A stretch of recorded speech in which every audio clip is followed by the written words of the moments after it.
Okay, Rangan Chatterjee, very famous Dr. Health author, podcaster with 300 million listenings, which is absolutely fantastic. We're all in the studio. We're all here. Hello. Hi.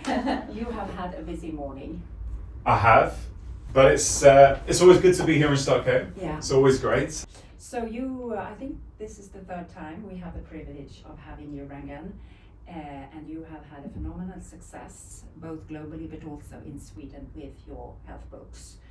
What are you, because you started off as a very professional medical doctor, but what are you learning as you become more and more of a, not only doctor, but also sort of health, new thinker, prophet, communicator? I think we're all learning, aren't we, as humans? Yes, I have these labels. You know, I'm a medical doctor, I'm a professor, I'm a podcaster, I'm an author, whatever it might be, but ultimately I'm just a human being who is trying to evolve and learn about themselves as they go through the world. One of the key things I've learned, particularly over the past 5 years, and you're probably picking up that theme in my latest book, is science is not everything. And would I have had the courage to say that as a doctor 10 years ago? I don't know, maybe not. I love science, but we have to understand what science is. Science is our best attempt to understand reality. Reality is reality. The world works the way in which it works, but it doesn't mean that all science is a complete mirror of reality. It's our attempt to understand it. So we worship science these days. We say, well, what does that scientific trial tell us? We can only follow advice based on that scientific trial. Whereas at the same time, in my first year at medical school, we were told by one of the senior professors that 50% of what we teach you will end up being wrong. The only problem is we don't know which 50%. Wow. So your book is about this connection between the inner thoughts, emotions, and how they affect our behavior. And in spite of knowledge in the world, we end up doing stuff that we don't want to do, which is what so recognizable to all of us. And you begin with a very powerful scene as you are standing in front of your father's cremation. Will you tell us about this? Sure. So my dad came to the UK in 1962. He was an immigrant, you know, in search of a better life. He had trained to be a doctor in India and started working in the UK as a doctor. And he gets married, he has me and my brother.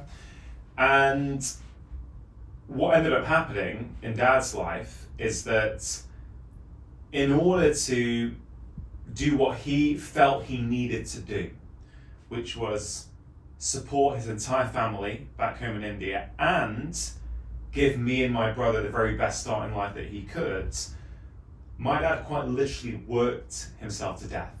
But he only slept for 3 nights a week for about 30 years. So for 30 years he was up 4 nights a week and he only slept 3 nights a week, which I can't even imagine. I've never heard about this before. Yeah. In my life, it's amazing. So I literally, just to be clear, I'm not exaggerating one iota, right? I can remember, my dad was a consultant at Manchester Royal Infirmary. Dad would come home from his day job at about 6 p.m. Okay, so we'd walk through the door at 6. And I can still remember, Mum would have dinner ready for him. He'd eat his dinner, he'd go upstairs, he'd shave, change his clothes, and then by 7, he had left the house and he was going to do GP house calls, so family practice house calls all night, all around Manchester. So he would maybe do 40 to 60 house calls throughout the night. He would then turn up again at home at 7 a.m. Again, he'd go and have breakfast in the kitchen. He'd go upstairs and shave, put his suit on, and then he would drive into Manchester to do his day job. And he did that for 30 years. So at the age of 57, 58, Dad gets sick. He gets the autoimmune disease lupus, and he is on a kidney dialysis machine for 15 years. Then Dad dies in 2013. I remember in 2013 at my dad's funeral. So I was in my best suit, I'd given the eulogy for Dad, I'd played a song for Dad at the funeral. And after the funeral, I can still remember Dad's body in the coffin going into, the oven where you can see the flames. And I was standing there, and I remember seeing the body go in, and my back just eased up. And I remember second guessing, thinking, did that just happen? Well, I know it happened.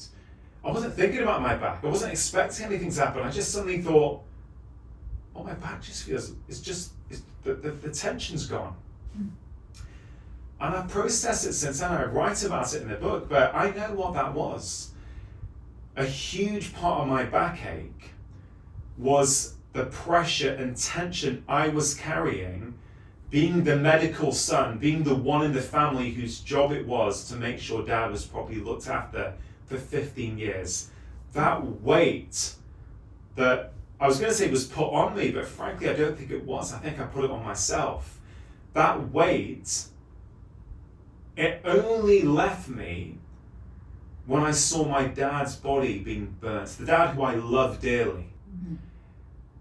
And I had read about emotions being stored in our body.